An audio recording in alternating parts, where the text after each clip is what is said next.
আসসালামু আলাইকুম রহমতুল্লাহি ওয়াবারাকাতুহু। আলহামদুলিল্লাহ ওয়াসসালাতু ওয়াসসালামু আলা রাসূলিল্লাহ বাদ। আমি আমার ব্যক্তিগত অবস্থান থেকেই কিছু কথা শেয়ার করছি। এটি আমি আমার ইমানি অনুভূতি, দ্বীনি চেতনা থেকেই বলা। এটার সাথে সংগঠনের বা কোনো দায়িত্বশীলের কোনো সম্পর্ক নেই। বন্ধুগণ, সাংবাদিক ইলিয়াস ভাই সহ অনেক ভাইরাই জামাত ইসলামীর কিছু কাজে আঘাত পেয়েছেন। তাদের প্রত্যেকেরই আশা আকাঙ্ক্ষা ছিল অনেক বেশি, বিশেষ করে 5 তারিখের বিপ্লবের পরে জামাত ইসলামীর প্রতি দেশবাসী এবং এখন যারা সমালোচনা করছেন কিছু কিছু বিষয়কে কেন্দ্র করে, তাদের প্রত্যাশা অনেক বেশি ছিল। এটা আমরা বিশ্বাস করি যে আমরাও মাঝে মধ্যে যে কিছু ইসলাহমূলক কথা বলার চেষ্টা করি, সেটা মূলত আমাদের ভালোবাসা থেকে, প্রত্যাশার জায়গা থেকেই বলি। জামাত ইসলামী সেদিন মহানগরী দক্ষিণে যেই প্রোগ্রামটি করেছে অমুসলিমদেরকে নিয়ে একটা প্রীতি সমাবেশ, সেটি মূলত জামাত ইসলামী ঢাকা মহানগরী দক্ষিণের প্রোগ্রাম। এটি কেন্দ্রের প্রোগ্রামও ছিল না। এখানে আমিরে জামাত অতিথি ছিলেন, আর প্রোগ্রামটার পরিকল্পনা বা প্রোগ্রামটার যাবতীয় আয়োজন করেছে ঢাকা মহানগরী দক্ষিণ, যেখানে সবচাইতে বিতর্কিত এবং ভারতীয় দালাল আলেম ওলামাদের উপর জুলুমকারী ফ্যাসিবাদের অন্যতম হোতা এবং বাংলাদেশকে ভারতের নিকটে দায়বদ্ধ করে রাখার যেই কারিগর, এদের অন্যতম একজন সন্তোষ শর্মা, যাকে দাওয়াত দেওয়া হয়েছে। কোন দৃষ্টিভঙ্গিতে দিয়েছেন, কেন দিয়েছেন, এটা যারা আয়োজন করেছেন তারা ভালো বলতে পারবেন। সংগঠনের অন্যান্য শাখাও কিন্তু এটা বলতে পারবে না, কারণ যখন কোনো শাখায় একটা প্রোগ্রাম হয় তখন সেই শাখাই এটার দৃষ্টিভঙ্গি বলতে পারে। তো এখন অনলাইন যেহেতু একটা শক্তিশালী মিডিয়া, এবং অফলাইন থেকেও অনেক ক্ষেত্রে অনলাইনের ভূমিকাটা জাতির উপরে বেশি। তো যারা এতে কষ্ট পেয়েছে তারা কিন্তু শুরু থেকেই ক্ষুব্ধ মনোভাব এবং প্রতিক্রিয়া দেখিয়েছে যে জামাত ভারতের জালে আটকা পড়েছে, জামাত ভারতীয় দালালদের দাওয়াত করেছে, রয়ের এজেন্টকে দাওয়াত করেছে। এতে আলেম ওলামারাও আসলে কষ্ট থেকে কথা বলেছেন। তা আমি আমার ব্যক্তিগত জায়গা থেকে মনে করি কোনোভাবেই এই লোকটাকে দাওয়াত দেওয়া উচিত হয়নি, এবং কি পরিমাণ ক্ষতি হয়েছে এটা যারা আয়োজন করেছেন তারা হয়তো যদি এটা আগে বুঝতে পারতেন তাহলে হয়তো তারা এই কাজটা করতেন না। এটা আমার ব্যক্তিগত ধারণা থেকে বলি। আর আমি একেবারে সহজভাবে বলি, আমি যদি কোনো সংগঠনের দায়িত্বে যাই বা কোনো বড় পদে থাকি, মনে রাখবেন আমি কিন্তু সেই পদের মালিক নই, বরং আমি এই পদের আমানতদার। আমার কারণে, আমার কোনো কাজের কারণে যদি সংগঠন ক্ষতিগ্রস্ত হয়, আর জনগণ যদি সংগঠনের প্রতি বিক্ষুব্ধ হয়, সংগঠনের যদি বদনাম হয়, তাহলে অবশ্যই আল্লাহ তাআলার কাছে আমাকেও জবাবদিহি করতে হবে। কারণ জামাত ইসলামী ক্ষমতা কেন্দ্রিক, শুধু ভোট কেন্দ্রিক একটি দল না। জামাত ইসলামী আল্লাহর জমিনে আল্লাহর দ্বীন কায়েমের কাজ করে। যারা জামাত ইসলামী করে তারা নামাজ রোজার মতো ইবাদতের অনুভূতি নিয়ে ইসলামী সংগঠন করে। অতএব ক্ষমতায় গেলে, ভোট পেলে জামাত সফল, এমপি হলে জামাত সফল, আর এমপি না হলে জামাত বিফল, এই চিন্তা থেকে কেউ জামাত ইসলামী করে না, আমি যতটা জানি। আল্লাহ না করুক, সমালোচকদের যে অভিযোগ, যদি কারো মধ্যে নেতৃত্বের যেই লোভ লালসার কথা বলা হয়, এমপি হওয়ার বা ক্ষমতায় যাওয়ার যে লোভ লালসার কথা বলা হয়, আল্লাহ মানুষের অন্তরের খবর জানেন। এমন কোন স্পৃহা যদি নেতৃত্বের পর্যায়ে কারো মনে থেকে থাকে, তাহলে ইন্নামাল আমালু বিন্নিয়াত, আর তারা আল্লাহর কাছে কিন্তু ধরা খাবেন। এবং প্রত্যেকটা লোকের আমল কিন্তু নিয়তের উপরে নির্ভরশীল। তো বন্ধুগণ, অকপটে স্বীকার করে এটা ভুল ছিল সাংবাদিক ইলিয়াস ভাইয়ের যে অভিযোগ, তো এটা ভুল করলে একটা শাখা করেছে, কিন্তু সাংবাদিক ইলিয়াস ভাই পুরো জামাত ইসলামীকে, এবং সেই স্বাধীনতার সময় থেকে আজ পর্যন্ত উনি যেভাবে আওয়ামী লীগের স্টাইলে কথা বলেছেন। আমরা ওনার কথায় বেশি আঘাত পাই নাই, এ কারণে পাই নাই যে হয়তো জামাত ইসলামের প্রতি ওনার অনেক বেশি প্রত্যাশা ছিল। এই প্রত্যাশা থেকে তিনি রাগে ক্ষোভে এই কথাগুলি তিনি বলে ফেলেছেন বা বলেছেন। এটা হয়তো তার মনের কথা না, এটা আমার বিশ্বাস। এবং আমাদের সংগঠনের বহু ভাইয়েরা এখনো ভাইয়ের প্রতি অনেক ভালোবাসা পোষণ করেন। যতই তারা কথা বলেন, তারা কিছু ভুল ত্রুটি ধরেন বিধায়ী তো এখনো পথ হারায় না, এখনো ইসলামের পতাকাকে উড্ডীন করার জন্য সিনা উঁচু করে দাঁড়িয়ে আছে জামাত ইসলামী। তো বন্ধুগণ, এটা ঠিক করে নাই, কিন্তু তার মানে এটা না যে জামাত ভারতের ফাঁদে পা দিয়েছে বা রয়ের কাছে চলে গেছে। ওনারা যেটা বুঝাতে চেয়েছেন জামাত ক্ষমতার জন্য নাকি রয়ের ফাঁদে পা দিয়েছে, না না, এটা নয়। তারা কাজটা ভুল করেছে। তারা মুসলিমদের সাথে একটা প্রীতি সমাবেশ চেয়েছে। কোনো ব্যাখ্যা এখন হয়তো তারা নেবেন না। এখন যত ব্যাখ্যাই দেওয়া হচ্ছে, কোনো ব্যাখ্যা হালে পানি পাচ্ছে না। কারণ যারা এই দেশে ইসলামী হুকুমত চায় না, যারা আল্লাহর দিন বিজয়ী হোক এটা চায় না, তারাই কিন্তু এটাকে এখন বেশি ফলাও করে প্রচার করতেছে। যেহেতু আমাদের ভাইয়েরাও, সাংগঠনিক ভাইয়েরাও অনেকে এটার ত্রুটি ধরেছেন, অনেকে গঠনমূলক সমালোচনা করেছেন।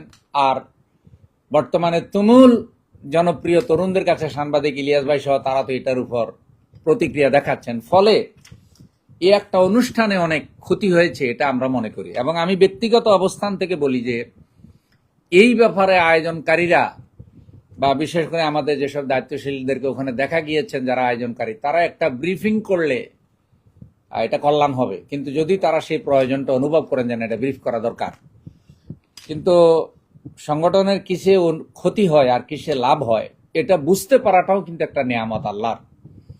যে কি কাজে সংগঠনের উপকার হবে আর কি কাজে সংগঠনের ক্ষতি হবে, এইটা বুঝতে পারাটাও কিন্তু আল্লাহ তাআলার একটা বিশাল নিয়ামত। যারা দায় দায়িত্বে থাকেন তারা যদি এটা বুঝতে পারেন।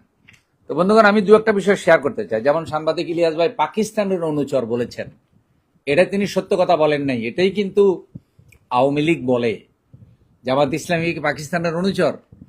এই যে স্বাধীনতার পর থেকে বাংলাদেশের জন্য কি জামাতের কোনো অবদান নেই? সাংবাদিক ইলিয়াস ভাইয়ের কাছে আমার প্রশ্ন যে আপনারা সাংবাদিকতা করেন, আলহামদুলিল্লাহ, আপনারা দেশের পক্ষে ভূমিকা রাখেন, এনডিএর বিরুদ্ধে কথা বলেন, আপনাদেরকে আমরা হৃদয় দিয়ে ভালোবাসি ডানপন্থী হওয়ার কারণে। কিন্তু আপনারা বলেন তো জামাত ইসলামী এই দেশের জন্য যে অবদান রেখেছে, বিপদ মুসিবতে, শিক্ষা খাতে, চিকিৎসা খাতে, অর্থনীতি খাতে, টর্নেডো, ঘূর্ণিঝড় থেকে শুরু করে বিভিন্ন সময় শিক্ষা প্রতিষ্ঠান বিনির্মাণে, আদর্শ নাগরিক তৈরিতে, হাজার হাজার লোককে নামাজি বানানো, হাজার হাজার লোককে কোরআন বুঝানো, রিক্সাওয়ালা, কুলি, মজুর, ঠেলাগাড়িওয়ালা থেকে শুরু করে শিক্ষিত লোক, নারী, ডাক্তার, ইঞ্জিনিয়ার, এই সকল শ্রেণীর মধ্যে এবং সাধারণ শিক্ষিত আলেম ওলামাদের মধ্যে জামাত ইসলামী ইসলামের আলোকে যে সেতু বন্ধন তৈরি করেছে, সমাজসেবামূলক যে কাজগুলি করেছে, এগুলিকে আপনি অস্বীকার করতে পারবেন? জামাতের সাথে কি পাকিস্তানের স্বাধীনতার পরে এক দূরতম সম্পর্ক আছে? জামাত ইসলামী ওই সময় অখণ্ড পাকিস্তান যে কারণে চেয়েছিল সেটা আমরা এখন আর উঠাতে চাই না। সে তো অনেক পুরানো বিষয়, চলে গিয়েছে। শেখ মুজিব সাহেব থাকতেই তো এগুলির সমাধান করে গিয়েছে। সুতরাং এই কথাটা আপনি আওয়ামী স্টাইলে আবার বললেন, এটা এই ভুলের কারণে জামাত ইসলামের প্রতি এটা সুবিচার হয়নি বন্ধু। দ্বিতীয়, আপনি বলেছেন স্বাধীনতার পর থেকে এ পর্যন্ত যত দর্শন হয়েছে, আবরার ফাহাদ হত্যা হয়েছে, বিশ্বজিৎ হত্যা হয়েছে, তাদেরকে জামাত বা শিবির অভিযোগ দিয়ে মারা হয়েছে, এই জন্য জামাত দায়ী, শিবির দায়ী। এটা কেমন কথা? এখন আপনাকে কেউ যদি জামাত অভিযোগ দিয়ে আঘাত করে, এই জন্য কি জামাত দায়ী? আপনি তো নিজেই বলেছেন যে আপনাকে অনেকে জামাত বলে, অনেকে শিবির বলে। তো এই বিশ্বজিৎকে শিবির বলে হত্যা করা হয়েছে এবং আবরার ফাহাদকে শিবির সন্দেহে হত্যা করা হয়েছে, এবং প্রায় ইউনিভার্সিটিতে ফ্যাসিবাদী ওই জালেমরা বহু নামাজি লোককে শিবির বলে জুলুম অত্যাচার করেছে। তো এটার জন্য কি শিবিরের দোষ? এটার জন্য কি জামাতের দোষ? দাড়িওয়ালা টুপিওয়ালা দেখলে বলতো হ্যাঁ এটা মনে হয় জামাত, এটা মনে হয় জামাত। ভারত বিরোধী কথা বললেই বলা হতো এটা জামাত। তো এটা তো জামাতের দোষ না। সুতরাং আপনি এই দোষ জামাতের উপর কিভাবে চাপালেন? দ্বিতীয় হলো, দেখুন, আপনি একটা কথা বলেছেন যে জামাতের আমির কিছুদিন পরেই আওয়ামী লীগকে ক্ষমা করে দিয়েছেন। হ্যাঁ, এই বক্তব্যটাও জামাত ইসলামীর সব লোক ভালোভাবে গ্রহণ করে নাই। আমিরে জামাত যদিও ভালো নিয়তে বলেছেন, ভালো কথা বলেছেন, তিনি বুঝাতে চেয়েছেন যে যে বিষয়টা ব্যাখ্যা দেওয়া হয়েছে, কিন্তু ওই বিষয়টা ওনার বক্তব্যে বোঝা যায়নি। ওনার বক্তব্যে বোঝা গিয়েছে যে উনি মনে হয় আওয়ামী লীগকে সাধারণ ক্ষমা করে দিয়েছেন বা ক্ষমা করে দিয়েছেন। তো এই বিষয়ে আপনি যে আক্রমণাত্মক কথা বলেছেন, হ্যাঁ এটা বলতে পারেন, আপনার বলার অধিকার আছে, কিন্তু আমরা যেটা বুঝেছি আমিরে জামাতের কথায় যে উনি আওয়ামী লীগকে সাধারণ ক্ষমা একবারও বলেন নাই করেছেন। উনি বলেছেন অপরাধীদের বিচার হবে, কিন্তু যারা সাধারণ আওয়ামী লীগ, যারা বিচার মানে কোনো অন্যায় করে নাই বা যারা কোনো অগ্নিসংযোগ করে নাই, সাধারণ সমর্থক ছিল, তারাও যদিও অপরাধী, কিন্তু তাদের উপর হামলা করা, তাদেরকে বাড়িঘর ধ্বংস করা, এটা এইসব ব্যাপারে তিনি কথা বলেছেন, যদিও তার ব্যাখ্যাগুলি কেউ গ্রহণ করে নাই। হ্যাঁ, এটা আপনি বলতে পারেন যে আপনি আমির হিসেবে এটা বলতে পারেন না, বা আপনি এভাবে বলা দরকার ছিল। আপনারা জামাত ইসলামীর অভিভাবক হিসাবে যেভাবে ভিডিও বানিয়ে বলেছেন, এগুলো বলতে পারেন, বলেছেন। এবং জামাতের আমির এই কথাটাকে মানে আপনার সমন্বয় করার জন্য এরপরে আর বহু কথা বলেছেন। তো সেই কথাগুলি তো তুলে ধরতে পারতেন যে না, জামাত এটার উপরে না, জামাত আওয়ামী লীগকে ক্ষমা করার প্রশ্নই আসে না। কারণ এই যে এখন বিচার হচ্ছে যে আন্তর্জাতিক অপরাধ ট্রাইব্যুনালে ব্যারিস্টার তাজুল ইসলাম সাহেব সহ এবং ব্যারিস্টার আব্দুর রাজ্জাক সাহেব সহ, এখন তো তিনি অসুস্থ, এইসব বিচারে কি জামাত ইসলামের কোনো অবদান নাই? এবং বিভিন্ন জায়গায় ফ্যাসিবাদীদের যেই আপনার এখন কিছু মামলা টামলা হয়েছে এবং 14 গ্রামেও যে বিচার হচ্ছে এবং ভবিষ্যতে ইনশাল্লাহ আরো হবে, তো অতএব ক্ষমা করার তো প্রশ্নই আসে না। তো এই কথাটা যদি ওইভাবে না বলে অন্যভাবে বলতেন বা এই টাইমে না বলতেন, তাহলে জামাতের জন্য এটা ভালো হতো। কিন্তু আপনি এটাকে যে আঙ্গিকে বলেছেন যে আপনার কোনো ভিডিও টিডিও আছে নাকি, আমিরে জামাত একজন বয়স্ক মানুষ, সম্মানিত মানুষ, তা আমিরে জামাতের কি ভিডিও থাকবে গোয়েন্দাদের কাছে বা কারো কাছে? আপনি অন্যান্য রাজনৈতিক নেতাদেরকে যেভাবে বলেন যে আপনাদের কোনো খারাপ ভিডিও, আপনি এক পর্যায়ে বলেও ফেলছেন মমতাজের সাথে বা মুখের সাথে কোনো ভিডিও আছে কিনা, এটা কি সন্দেহ না? এবং এই কথাটা কি আসলে সঠিক হয়? এই কথাটা কি আপনার সামনে যায়? এটা কি একজন মুরব্বীকে অপমান করা না? ভুল ত্রুটি হতেই পারে, তাই বলে কি এরকম বলা যায় কিনা? এটা প্রশ্ন, বুঝছেন, যে এইভাবে কাউকে অপমান করা ভুলের জন্য এটা উচিত নয়। এরপরে আপনি অতীত ইতিহাস স্মরণ করেছেন জোটে যাওয়ার ব্যাপারে, ক্ষমতায় থাকার ব্যাপারে, যে কেন তখন জোট থেকে চলে আসলেন না। হ্যাঁ, ওই সময় অনেকেরই পরামর্শ ছিল জোটে না থাকা, কিন্তু ওই সময় বেগম খালেদা জিয়া সহ যারা জোট সরকারে ছিলেন, বিএনপির তো 58 জন মন্ত্রী ছিল, বা জামাত ইসলামী তো মাত্র 2 জন মন্ত্রী ছিলেন, এবং এই 2 জন মন্ত্রী যে 1 টাকার দুর্নীতি করে নাই, এবং শেষ পর্যন্ত তারা যেই আমানতদারিতার সহিত দায়িত্ব পালন করেছে, এই কথাটা বলা আপনার দরকার ছিল না? জাতিকে জানানো দরকার ছিল না যে না, জামাতের এই 2 মন্ত্রী যাদেরকে ফাঁসি দেওয়া হয়েছে শুধুমাত্র ভারত বিরোধিতার কারণেই তো? জামাত ইসলামী যদি ভারতের সাথে যার্রা পরিমাণ আঘাত করতো, তাহলে জামাত ইসলামীর নেতাদের ফাঁসি হতো, জামাতের নিবন্ধন বাতিল হতো। কেন বাতিল হয়েছে? এই দেশে একমাত্র ভারত শত্রু মনে করলে কাকে মনে করে? জামাত ইসলামীকে মনে করে। আপনি দেখেন না আল্লামা সাইদির ভারত বিরোধী বক্তব্য, ইলিয়াস ভাই আপনি দেখেন না? এই যে বুক ফাটা ফরিয়াদ, আল্লামা সাইদিকে জামাত ইসলামীর নেতা নয়।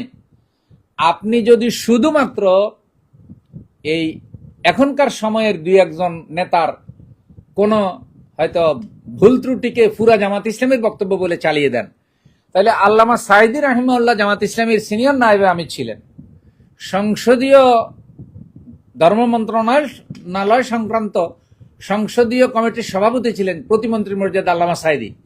তাহলে আল্লামা সাইদি যে জামাত আপনার ভারতের বিরুদ্ধে বুক ফাটা বক্তব্য দিলেন, এগুলি কি জামাতের বক্তব্য নয়?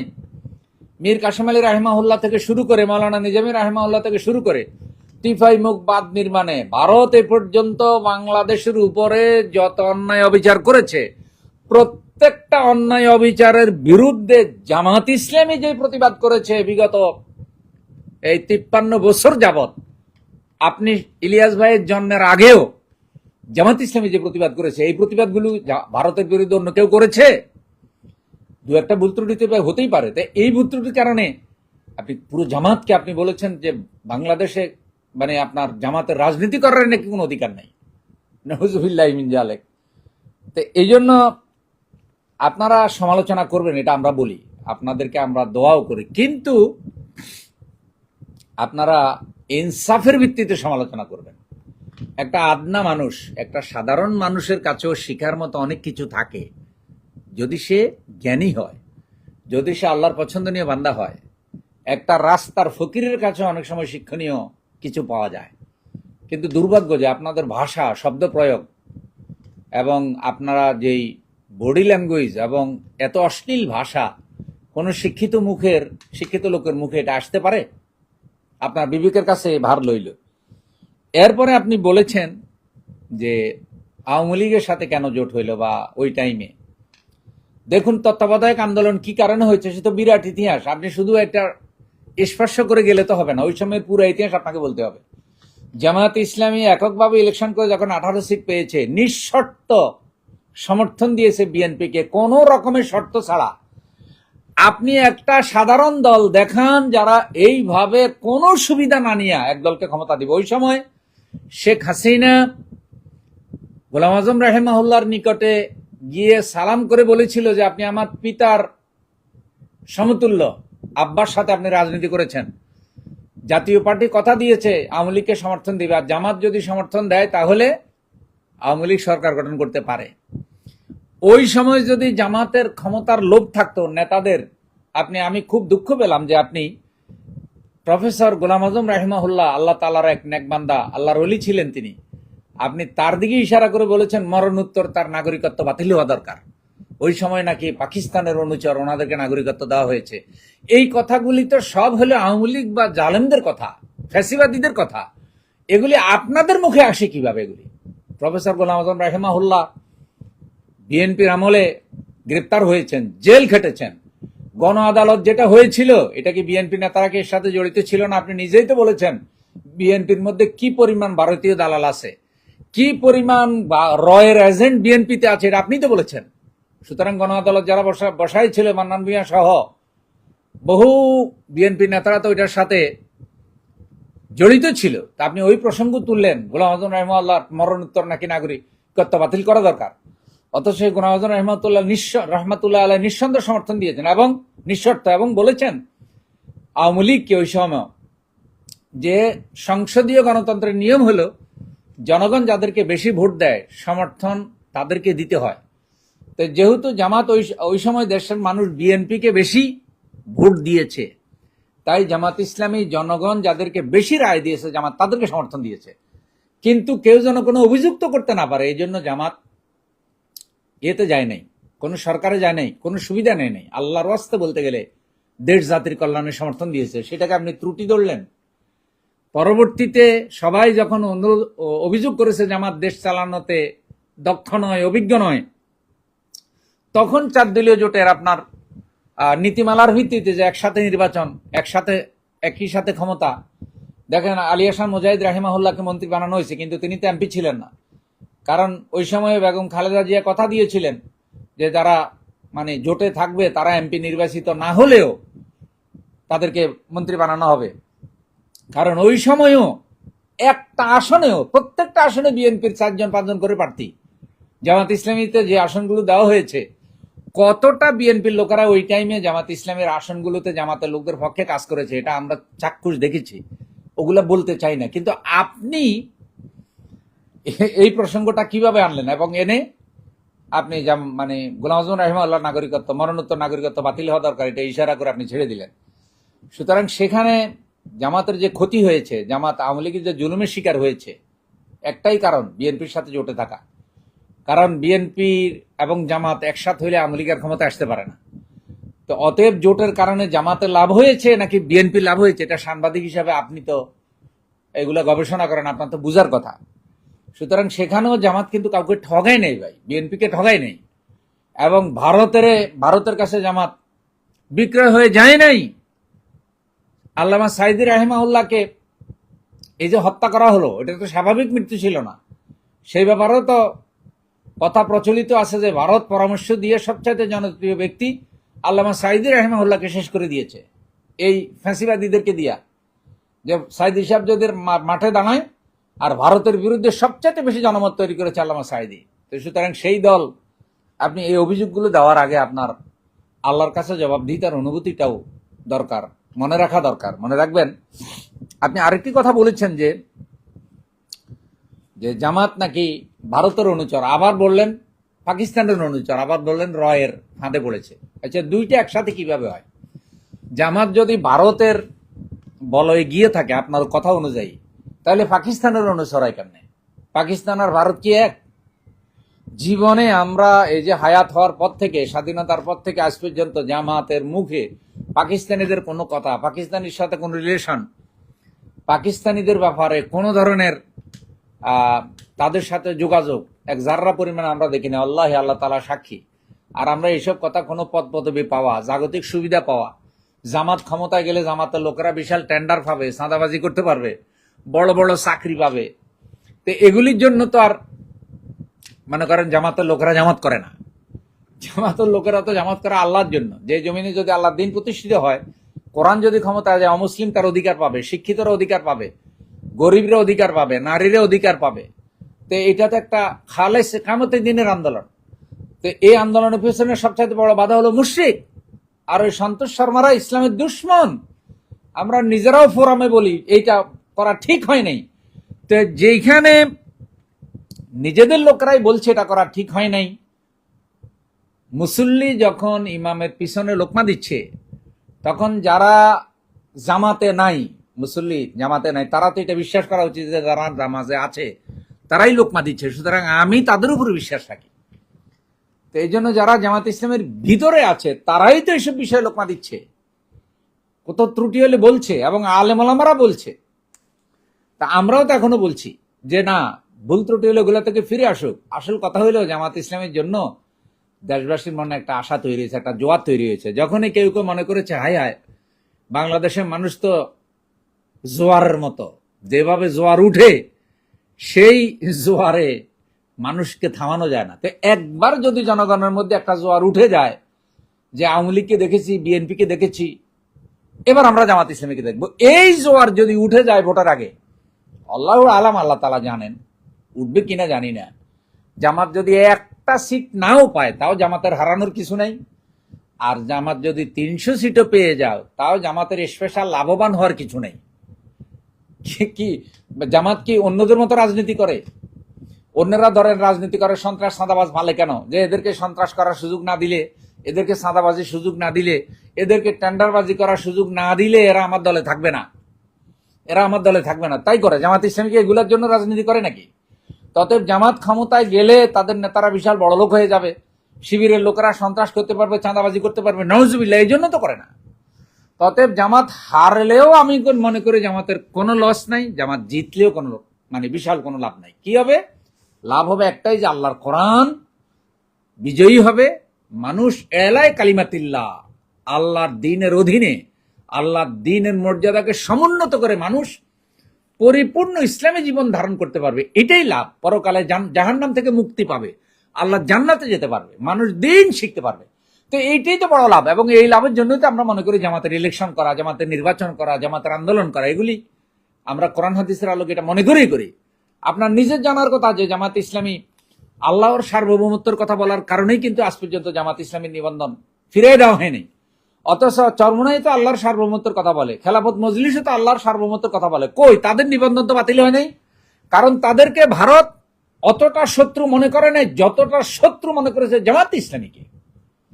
এই জন্য অন্যান্য সব ইসলামিক দল এক জায়গায় করলেও ভারত মনে করে যে জামাত ইসলামীর ধারে কাছে যাবে না। আর এ কারণেই এটাও ভারতীয় গোয়েন্দাদের একটা ষড়যন্ত্র যে কোন ইসলামিক দলগুলি যেন এক হতে না পারে। জামাতের নেতৃত্বে সারা বাংলাদেশের যত ইসলামিক দল আছে সব যদি এক হয়ে যায় তাহলে কিন্তু ভারতের দালালদের জন্য এবার খবর আছে। আর আপনি নিজেই বলেছেন ভারতীয় দালাল বা ভারতীয় গোয়েন্দাদের রয়ের দালাল বিএনপিতে ভরা আছে। তাহলে তো জামাত ইসলামী এদেশে ইসলামী বিপ্লব করলে, ইসলাম প্রতিষ্ঠার কাজ করলে আওয়ামী লীগের মতো আপনি যাদের কথা বলছেন ওরাও তো বেজার হয়ে যাবে, কারণ ওরাও তো চায় না যে এদেশে ইসলাম প্রতিষ্ঠিত হোক। সুতরাং আল্লাহর সন্তুষ্টির জন্যই বলি আপনি ইনসাফ করুন ভাই, আর জামাতও ভুল ত্রুটি সংশোধন করুক, কারণ জামাত আল্লাহর দ্বীনের পতাকাবাহী একটি সংগঠন, এবং 5 তারিখের পরে জামাত শিবিরের কাছে এদেশের মানুষের যেই বড় আকাঙ্ক্ষা তৈরি হয়েছে, জামাত যেন পাবলিকের সেই মেসেজটা বুঝে তরুণদের সেই মনোভাবটা যেন বুঝে ইসলামী ছাত্র শিবিরের নেতারা, জামাত ইসলামীর নেতারা যেন সাধারণ জনগণ এবং তরুণদের মনোভাব বুঝে যেন মাঠে প্রোগ্রাম থ্রু করতে পারে। একেবারে থানা আমির থেকে শুরু করে, ইউনিয়ন থেকে শুরু করে মহানগরী বড় পর্যায় পর্যন্ত। আমি কোনো নেতা না, কিন্তু আমি ইসলামের আলোকে আমারও তো অধিকার আছে। আমি কেন এখানে সময় দিই, কাজ করি বা হিতাকাঙ্ক্ষী কেন? এটাই কারণ যে যেন দিন বিজয়ী হয়। সুতরাং আমার ব্যক্তিগত অবস্থান থেকেও তো পরামর্শ দেওয়ার সুযোগ আছে। দয়া করে আপনারা সতর্ক সাবধান থাকুন।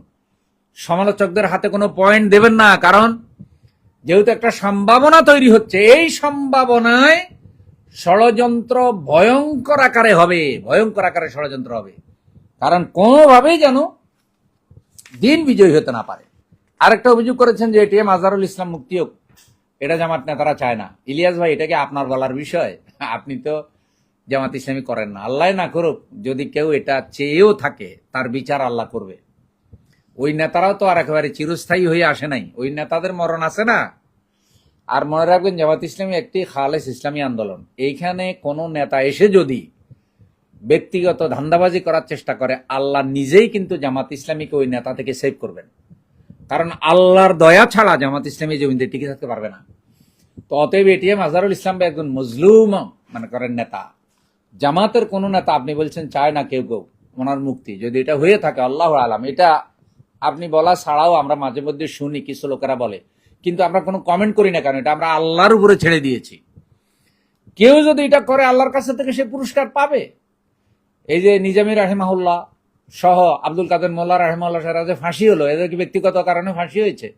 আওয়ামী লীগের সাথে কি এদের কোনো লাইলঠেলাঠেলি, জায়গা জমি নিয়ে কোনো ঝগড়া ছিল? একটাই কারণ, আদর্শ আর ভারত, এদেরকে ফাঁসি দেওয়া হয়েছে।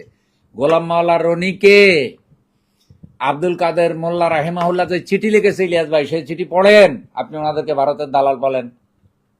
দুই একটা কাজ হয়তো ভুল করেছে, সেই ভুলের কারণে আপনি ভারতের পুরা জামাত ইসলামীকে আপনি বয়কট করা বা জামাত ইসলামীকে রাজনীতি না করা, তাদের এই যে ভাষাগুলি বলছেন, এগুলোর জন্য আল্লাহর কাছে আপনি তওবা করুন। শেষ কথাটা আমি আমার ভাইদের কাছে বলতে চাই যে সংগঠনের উপরে একজন নেতার যতখানি অধিকার, একটা সমর্থকেরও ততখানি অধিকার। আমি মনে করি নেতাদের থেকে সমর্থকদের অধিকার আরো বেশি। কারণ নেতারা যখন নেতৃত্বে থাকে, ইচ্ছাই হোক অনিচ্ছাই হোক, নেতাদের কিছু সুযোগ সুবিধাও বিভিন্ন দিক থেকে আসতে পারে। অতএব বিভিন্ন দিক থেকে আসলে পদস্খলন ঘটার সম্ভাবনা নেতার থাকে। সমর্থকের হারানোর কিছু থাকে না, পাওয়ারও কিছু থাকে না। এই যে যারা সংগঠনের কর্মী, যারা সমর্থক, যারা সাধারণ রোকন, তারা তাদের ওই পদ পদবি ব্যবহার করে জাগতিক কোনো সুবিধা কামাই করার তাদের কোনো সুযোগ নাই, থাকে না। অতএব এই পদ পদবিতে যারা আছে তাদের দায়বদ্ধতাও বেশি। আল্লাহ না করুক তারা যদি এই পদের খেয়ানত করেন, আমরা বিশ্বাস করি আল্লাহ তাদের থেকে সংগঠনকে হেফাজত করবেন। আর আমরা ধৈর্য ধরে কিছু ভুল ত্রুটি দেখলে আমরা তো ইসলাহ দেওয়ার চেষ্টা করি। তাই আসুন, দেশ বাঁচলে জামাত বাঁচবে, বিএনপি বাঁচবে, সাংবাদিক ইলিয়াস বাঁচবে, কিন্তু দেশ ধ্বংস হয়ে গেলে কেউ টিকবে না। এবং ছাত্ররা যে বিপ্লব করেছে, সেই বিপ্লবের মূল চেতনা যেটা, এটা বাস্তবায়িত না হলে কেউ টিকবে না। তাই আপনাদের সাথে আমরাও সুর মিলাই বলতে চাই, ফ্যাসিবাদের বিচার হোক। আওয়ামী লীগের মতো একটি দল, এটা কোনো রাজনৈতিক দল না, এটি একটি উগ্র ভয়ঙ্কর মনে করেন ফ্যাসিবাদী বাহিনী।